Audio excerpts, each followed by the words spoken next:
শত বছরেরও বেশি সময় ধরে হাজার হাজার পাখি নিরাপদ আশ্রয় হিসেবে বেছে নিয়েছে এই বাঁশঝাড়কে। ফলে বদলেছে পুরো গ্রামের পরিচয়। নীলফামারীর ডোমার উপজেলার সীমান্তবর্তী চিলাহাটির পশ্চিম ডাঙ্গাপাড়া গ্রাম এখন সবার কাছে পরিচিত পাখির গ্রাম নামে। প্রায় ২০ শতক জায়গা জুড়ে বিস্তৃত একটি বাঁশঝাড়ে শত বছরের বেশি সময় ধরে আশ্রয় নিয়ে আসছে বক, শালিক, ঘুঘু, দোয়েল সহ নানা প্রজাতির পাখি।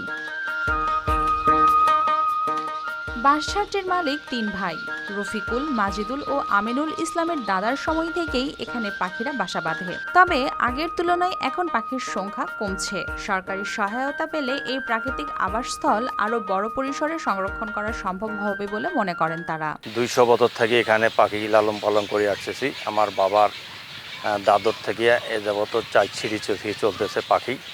এই পাখি আমাদের লালন পালন করে আসতেছি। প্রতিদিন ভোরে পাখির কিচিরমিচির শুনতে এবং এই মনোমুগ্ধকর দৃশ্য উপভোগ করতে দূর দূরান্ত থেকে ছুটে আসেন দর্শনার্থীরা। তবে পরিবেশ ও স্বাস্থ্য ঝুঁকির বিষয়টি মাথায় রেখে পরিকল্পিত সংরক্ষণের দাবিও জানিয়েছেন তারা। স্থানীয়ভাবে যেটা আমি শুনেছি যে এই পাখিগুলো বছরের প্রায় ৯ মাসে এখানে অবস্থান করে। এগুলো আসে এবং দূর দূরান্ত থেকে মানুষ এখানে দেখতে আসে পাখিগুলো।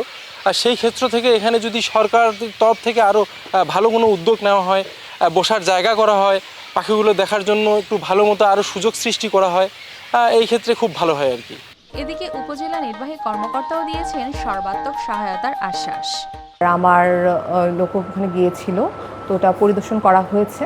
তো আমরা এটা চিন্তা ভাবনা করছি এটাকে আরও কিভাবে ভালো করা যায়। আমাদের উপজেলা প্রশাসনের পক্ষ থেকে এই সার্বিক সহযোগিতা অব্যাহত থাকবে। শত বছরের এই পাখির গ্রাম শুধু প্রকৃতির এক অনন্য উপহার নয়, মানুষ ও বন্যপ্রাণীর শান্তিপূর্ণ সহাবস্থানের বিরল উদাহরণ। যথাযথ সংরক্ষণ করা গেলে এটি হতে পারে দেশের আকর্ষণীয় ইকোট্যুরিজম কেন্দ্র।